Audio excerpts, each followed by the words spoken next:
Hello বন্ধুরা, তোমরা সবাই কেমন আছো? আশা করি ভালো আছো তোমরা।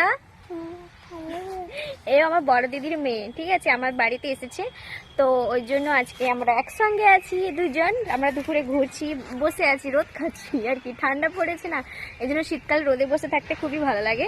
তো আমার দিদির মেয়ে দেখো, আমাকে দাও, আমি দাও, আমাকে দাও। তোমার নাম কি বল দাও? মিশিকা মাইতি। ওর নাম মিশিকা মাইতি। তো তোমরা বলো কেমন আছো? কেমন আছো? তো আমি তো ভালো আছি। আমি তো ভালো আছি। কি করছো তুমি এখন? কি খেয়েছো দুপুরে? তুমি দুপুরে কি খেয়েছো? আর তুমি বলো, তুমি কি খেয়েছো আজকে? তুমি আজকে কি খেয়েছো? সে আমার কথা কপি করছে, তাকে আমি জিজ্ঞেস করছি বলতে যে তুই কি খেয়েছিস বল না। হ্যাঁ কি খেয়েছো? বল আমি ভাত খেয়েছি, আমি ভাত খেয়েছি, মাছ ভাজা খেয়েছি, মাছ ভাজা খেয়েছি, মাছের টক খেয়েছি, মাছের টক খেয়েছি, আর একটা তরকারি খেয়েছি। আর একটা তরকারি খেয়েছি। তো তোমরা কি কি খেয়েছো কমেন্ট করো। তোমরা কি কমেছো তরকারি?